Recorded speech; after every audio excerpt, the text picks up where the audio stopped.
بسم اللہ الرحمن الرحیم۔ راز اسلام آفیشیل چینل کے ناظرین، السلام علیکم ورحمۃ اللہ وبرکاتہ۔ میں امید کرتا ہوں کہ آپ سب اللہ تعالیٰ کے فضل و کرم سے بالکل خیریت سے ہوں گے، اور یہ دعا کرتا ہوں کہ خالق کائنات تمام مسلمانوں کی پریشانیوں کو دور فرمائے اور پوری امت مسلمہ کو آپس میں اتفاق اور اتحاد نصیب فرمائے۔ ناظرین کرام، اگر ابھی تک آپ نے ہمارے چینل راز اسلام آفیشیل کو سبسکرائب نہیں کیا تو ابھی ثواب کی نیت سے اس کو سبسکرائب کر لیجئے اور ساتھ ہی بیل کے آئیکن کو دبا کر آل پر کلک کر دیجئے تاکہ ہماری ہر ویڈیو کا نوٹیفیکیشن آپ کو موصول ہو سکے۔ ناظرین کرام، اللہ تعالیٰ نے دین اسلام کو اپنا پسندیدہ دین قرار فرمایا ہے، اور یہ ایک مکمل ضابطۂ حیات ہے۔ تو آج ہم آپ کو ایمان کا ایک ایسا واقعہ سنانے والے ہیں کہ جس کو سن کر ہم سب کے ایمان مضبوط ہو جائیں گے اور ہمارے اندر ایک قوت ایمانی پیدا ہو جائے گی۔ ناظرین کرام، ہم جو واقعہ آپ کو سنانے والے ہیں وہ فرعون اور اس کی خادمہ کا ہے۔ حضور اکرم صلی اللہ علیہ وآلہ وسلم جب شب معراج میں بیت المقدس کی طرف جا رہے تھے تو مصر کے قریب ایک مقام سے گزرے تو انہیں نہایت ہی اعلیٰ اور زبردست خوشبو آنے لگی۔ تو آپ صلی اللہ علیہ وآلہ وسلم نے حضرت جبرائیل علیہ السلام سے پوچھا کہ اے جبرائیل، یہ خوشبو کیسی ہے؟ تو جواب ملا کہ یا رسول اللہ صلی اللہ علیہ وآلہ وسلم، یہ فرعون کی بیٹی کی باندی مشاطہ اور اس کی اولاد کی قبر سے آ رہی ہے۔ تو پھر حضرت جبرائیل علیہ السلام نے ان کا قصہ بھی بیان کیا کہ مشاطہ فرعون کی بیٹی کی خادمہ تھی اور وہ خفیہ طور پر اسلام بھی لا چکی تھی۔ تو ایک دن فرعون کی لڑکی کو کنگھی کرتے ہوئے اس کے ہاتھ سے اتفاقاً کنگھی گر پڑی۔ وہ اٹھانے لگی تو اس کی زبان سے بے ساختہ بسم اللہ نکل گیا۔ تو اس پر شہزادی نے کہا کہ تو نے آج عجیب کلمہ بولا، نعوذ باللہ، رب تو میرا باپ فرعون ہی ہیں، تو پھر تم نے یہ کس کا نام لیا ہے؟ اس نے جواب دیا، فرعون رب نہیں بلکہ رب وہ اللہ ہے جو مجھے، تجھے اور خود فرعون کو روزی دیتا ہے۔ شہزادی نے کہا، اچھا، تو میرے باپ کے سوا کسی اور کو اپنا رب مانتی ہے؟ اس نے جواب دیا، ہاں، میرا، تیرا اور تیرے باپ سب کا رب اللہ تعالی ہی ہے۔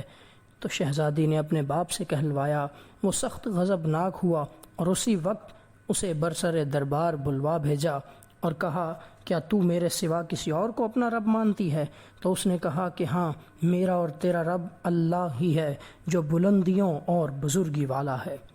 تو فرعون نے اسی وقت حکم دیا کہ تانبے کی جو گائے بنی ہوئی ہے اس کو خوب تپایا جائے، اور جب بالکل آگ جیسی ہو جائے تو اس کے بچوں کو ایک ایک کر کے اس میں ڈال دیا جائے، اور آخر میں خود اسے بھی اس میں ڈال دیا جائے۔ چنانچہ وہ گرم کی گئی۔ جب آگ جیسی ہو گئی تو حکم دیا کہ اس کو اور اس کے بچوں کو ایک ایک کر کے اس میں ڈالنا شروع کر دو۔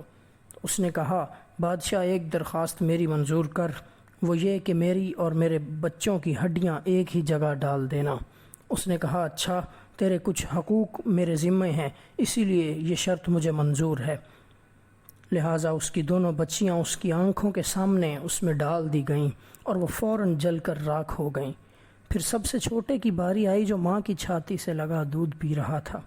تو فرعون کے سپاہیوں نے اسے گھسیٹا تو اس نے ایک بندی کی آنکھوں تلے اندھیرا چھا گیا۔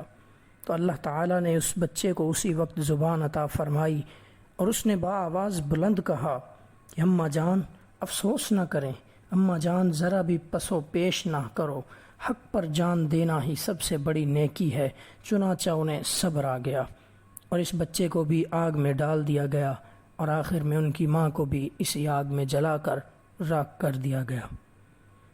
تو یہ خوشبو کی مہکیں اسی کے جنتی محل سے آ رہی ہیں۔ ناظرین کرام، یہ آپ کی خدمت میں فرعون کی بیٹی کی خادمہ کا ایک ایمان افروز واقعہ بیان کیا کہ جو اپنے ایمان پر اتنی یقین کامل کے ساتھ چل رہی تھی، تو اللہ تعالی ان کی قبروں میں سے خوشبوئیں چلا دیتا ہے۔ تو لہٰذا ہمیں بھی اس واقعہ سے کچھ سبق لینا چاہیے اور اپنے ایمان پر مضبوط اور قائم رہنا ہے، دوسروں تک نیکی کی دعوت پہنچانی ہے، لوگوں کو اسلام کے بارے میں اچھا پیغام دینا ہے، اپنے اخلاق درست رکھنے ہیں۔